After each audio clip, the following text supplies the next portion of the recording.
जम्मू कश्मीर इन दिनों सुर्खियों में है। बीते एक महीने में वहां पर जितने आतंकी हमले हुए, उनसे सरकार के इस दावे पर सवाल खड़ा हो गया है कि वहां पर हालात सामान्य हो रहे हैं। हालांकि अनुच्छेद 370 हटाए जाने के बाद जम्मू कश्मीर में काफी कुछ हुआ जिससे लगा कि हालात सामान्य हैं। सरकार ने जम्मू कश्मीर में G20 से जुड़ी पर्यटन की शानदार बैठकें वहां पर की। इस साल जम्मू कश्मीर में रिकॉर्ड पर्यटक आए। राजनीतिक बंद और हड़ताल वाले दिन नहीं के बराबर रह गए। पत्थरबाजी की घटनाओं पर लगभग पूरा विराम लगा। पंचायत चुनावों के साथ राजनीतिक प्रक्रिया बहाल करने की उम्मीद भी बढ़ी।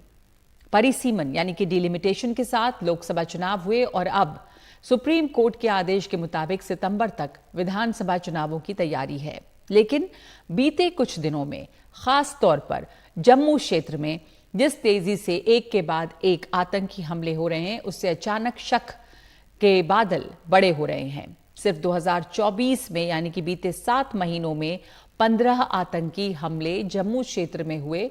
बीते 2 महीनों में 9 हमलों और मुठभेड़ों की बात कही जा रही है। रियासी से डोडा तक लगातार हमलों का सिलसिला चल रहा है। ये हमले अब जम्मू के इलाके में ज्यादा हो रहे हैं। ये माना जा रहा है कि इस क्षेत्र के जंगलों में सुरक्षा बलों को नई रणनीति बनाने की जरूरत है। लेकिन इन हमलों के बीच ये सवाल उठ रहा है कि इन आतंकी गतिविधियों को स्थानीय समर्थन कितना है और स्थानीय लोगों में प्रशासन की कितनी पैठ है। ये सवाल भी है कि कश्मीर में जिस राजनीतिक प्रक्रिया को आगे बढ़ाने की बात की जा रही है, उसका क्या हो रहा है। धारा 370 हटाए जाने के बाद अरसे तक जम्मू कश्मीर के प्रमुख नेता गिरफ्तार रहे। अब वो रिहा हैं और चुनी हुई सरकार की उम्मीद बढ़ी हुई है। लेकिन क्या ये हमले इस लोकतांत्रिक प्रक्रिया को रोकने की कोशिश है? क्या कश्मीर में सितंबर तक चुनाव कराने का सरकार का जो इरादा है, ये उसे रोकने की साजिश है?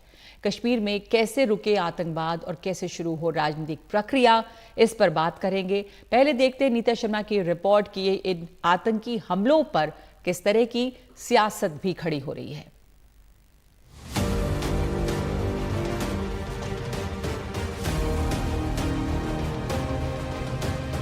डोडा में एनकाउंटर जारी है। इलाके में सुरक्षा बलों के साथ साथ गांव वाले भी पहरा दे रहे हैं।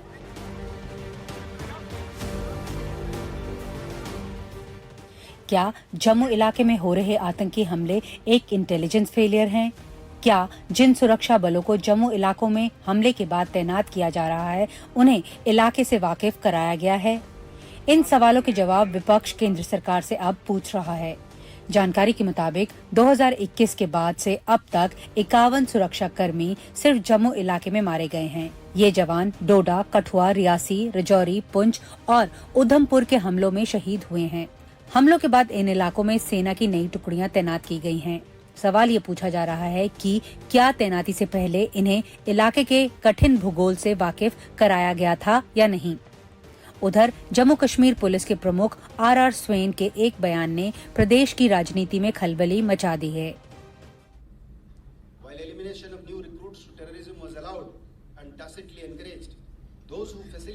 आतंकवाद में शामिल होने वाले लोगों को खत्म करने की तो अनुमति दी गई, लेकिन भर्ती करने और आतंकी वित्त प्रबंधन के लिए जिम्मेदार लोगों की कभी जांच नहीं की गई।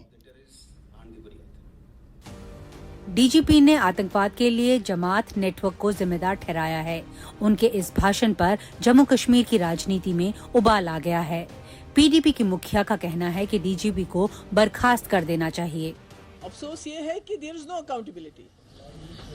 Bye now the head should have rolled, the DG should have been sacked by now, because जो इस वक्त हो रहा है, पिछले 32 मंथ्स में almost 50 soldiers have lost their lives. Nobody is being held accountable.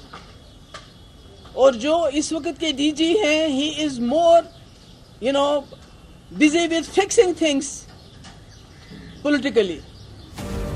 पिछले साल डीजीपी का कार्यभार संभालने वाले RR स्वेन का राजनीतिक दलों पर ये बयान ऐसे समय आया जब राज्य में इस साल विधानसभा चुनाव कराए जाने की चर्चा हो रही है। अकेली महबूबा मुफ्ती नहीं है, घाटी की सबसे बड़ी पार्टी भी केंद्र पर निशाना साध रही है। लगातार हमलों का एक सिलसिला जम्मू में शुरू हो चुका है और शायद ही कोई इलाका जम्मू का जो है अब मिलिटेंसी से आज़ाद है। चाहे पीर पंचाल देखें, वहाँ पे भी लगातार हमले, चिनाब वादी देखें, वहाँ पे भी लगातार हमले, जम्मू, सांबा, कठुआ, इस बेल्ट में भी बीच बीच में हमले जो हैं देखने को मिले। और पिछले 1 साल में अगर हमारी इत्तला सही है तो 55 हमारे जो बहादुर सैनिक और सिक्योरिटी फोर्सेस के जो अफसर और जवान हैं वो मारे गए हैं।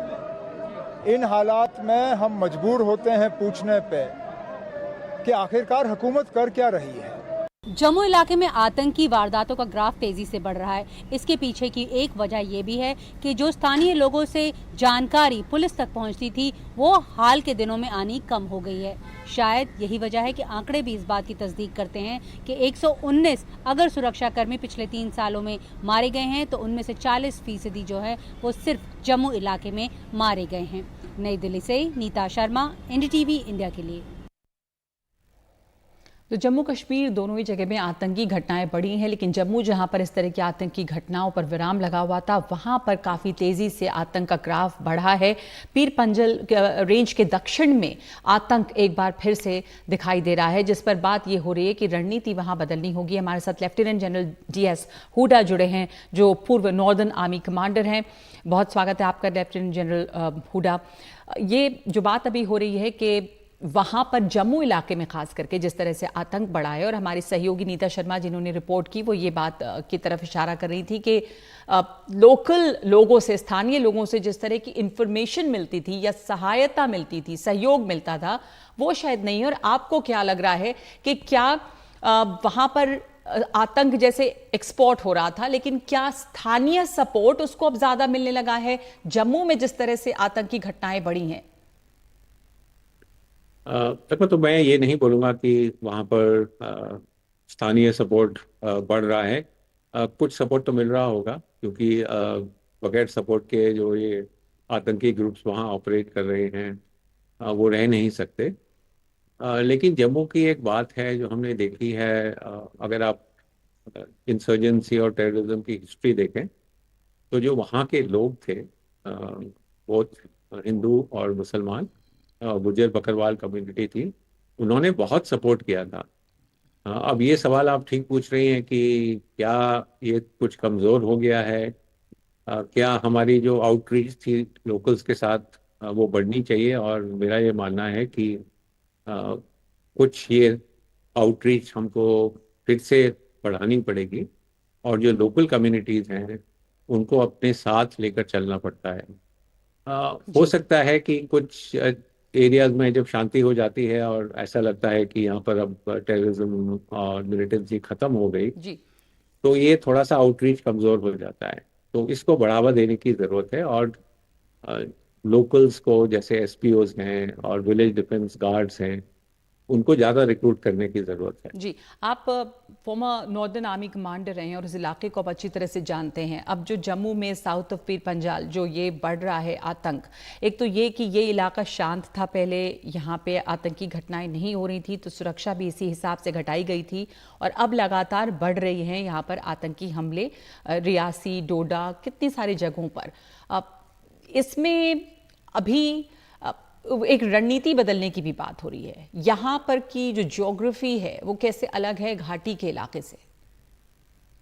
देखिए, रणनीति बदली करने की जरूरत है क्योंकि जैसा आप देख रहे हैं कि टेररिस्ट ने भी अपनी रणनीति बदली है, क्योंकि कश्मीर के इलाके में काफ़ी प्रेशर था सिक्योरिटी फोर्सेस का, वहाँ पर उनको कामयाबी नहीं मिल रही थी। इसीलिए ये एक डेलिबरेट प्लान है, ये नहीं है कि मतलब ऐसे अपने आप हो गया है जम्मू रीजन का। यानी कि इन्फिल्ट्रेशन पहले भी हुआ होगा, इन्फिल्ट्रेशन करके और जम्मू रीजन में जिस तरह के अटैक हो रहे हैं ये एक प्लान है। मैं कह रहा हूँ कि मतलब अपने आप नहीं कि इंसिडेंटली ये कुछ यहाँ पर हो रहा है। DGP ने भी बोला है कि इंटरनेशनल बॉर्डर से इन्फिल्ट्रेशन हो रहा है, और कुछ ऐसी बातें भी कही हैं कि शायद पंजाब से भी इन्फिल्ट्रेशन होकर इस एरिया में लोग आ रहे हैं। तो क्योंकि टेररिस्ट ने अपनी रणनीति बदली है, हमको भी अपनी रणनीति बदलने की ज़रूरत है। जो हमारा काउंटर इन्फिल्ट्रेशन ग्रिड है इंटरनेशनल बॉर्डर और लाइन ऑफ कंट्रोल पर, उसको और मजबूत करने की ज़रूरत है। जैसा हमने बात की कि लोकल कम्युनिटीज़ को इन्वॉल्व करना पड़ेगा। मैं एक चीज़ साफ बताना चाहता हूँ कि जम्मू रीजन से जो मिलिटेंसी हटी है उसमें लोकल कम्युनिटीज़ का बहुत बड़ा हाथ था, और ये सब हमको फिर से, जैसा सब बोल रहे हैं कि ये इसको फिर से रीएस्टैब्लिश करने की ज़रूरत है। लोगों को कॉन्फिडेंस में लेना, लोकल कम्युनिटी के साथ आउटरीच, ये बहुत ज़रूरी हो जाता है, खास करके इस तरह के मामलों में जब इन्फिल्ट्रेशन भी हो और इलाके से जब अगर आतंकी आते हैं तो अगर लोकल सपोर्ट मिलेगा तो फिर मुश्किल ज़्यादा बढ़ती है। तो जो वहाँ के स्थानीय नेता हैं उनकी भी आवाज़ सुनाई दी और इसे एक तरह से इसके ऊपर एक सियासत भी हो रही है। हमने भी सुना महबूबा मुफ्ती को, उमर अब्दुल्ला को कि केंद्र की क्या नीति है, या ये कि डीजीपी को अब तक हटा देना चाहिए था जितने वहाँ पर हमले हुए हैं। इधर डीजीपी का कहना है कि कैसे सियासी सपोर्ट, राजनीतिक सपोर्ट मिलता है लोकल। तो आप इसके ऊपर क्या कहेंगे? कितना ज़रूरी है स्थानीय लीडर्स को साथ लेना इसको रोकने के लिए?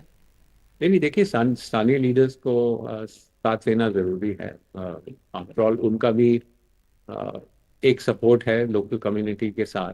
तो ऐसा भी नहीं है कि आप जो वहाँ के लोकल पॉलिटिकल लीडर्स हैं उनको कम्प्लीटली इग्नोर कर सकते हैं। उनको साथ लेकर चलना पड़ेगा, मेरा ये बिल्कुल मानना है। और जो डीजीपी ने बोला, जो वेरी ऑनेस्टली जो मेरा अपना ओपिनियन है कि यूनिफॉर्म में जो लोग हैं उनको पॉलिटिकल बातों में नहीं पढ़ना चाहिए। ये हमने सीखा है आर्मी में भी और जो भी यूनिफॉर्म फोर्स है कि कोई भी पॉलिटिकल लीडरशिप आएगी, कोई भी पॉलिटिकल डिस्पेंसेशन आएगी कहीं भी, हमारा काम है प्रोफेशनली जो काम करना है वो करिए। तो मेरा ये मानना है कि मतलब यूनिफॉर्म फोर्सेस को ज़्यादा पॉलिटिकल पार्टी के ऊपर कमेंट्स और पॉलिटिक्स में नहीं पढ़ना।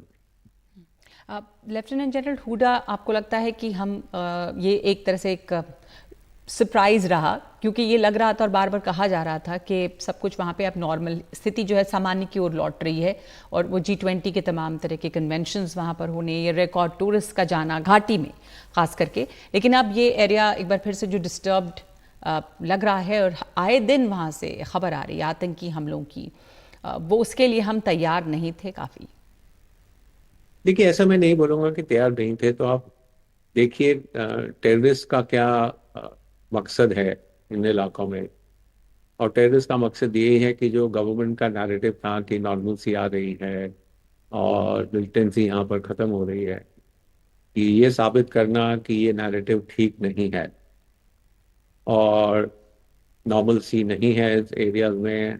हमारे पास, टेररिस्ट के पास अभी भी ताकत है ये सब करने की। और जो जम्मू रीजन में हम देख रहे हैं, ये कोई लोकल टेररिस्ट नहीं है, ये वही टेररिस्ट हैं जो पाकिस्तान से इन्फिल्ट्रेट करके इस इलाके में आए हैं, और उनका काम है ये दहशत फैलाना। तो जैसा पहले आपने भी बोला और मैंने भी बोला कि नया चैलेंज है, और जब नया चैलेंज आता है तो कुछ नई स्ट्रैटेजी, नए टैक्टिक्स इस्तेमाल करने की ज़रूरत है। वो कर रहे हैं, नए ट्रुप्स भेजे गए हैं इस एरिया में। 2020 में जब हमारे पास लद्दाख पर LAC के ऊपर एक बड़ा चैलेंज आया था चाइनीज आर्मी के साथ जी। तो यहाँ से कुछ ट्रुप्स निकाल कर ईस्टर्न लद्दाख में भेज दिए गए थे। तो उसकी वजह से भी जो हम बोलते हैं ट्रुप डेंसिटी और जितने सोल्जर्स हैं वो कुछ यहाँ पर कम हो गए थे, तो इसका एडवांटेज लिया है।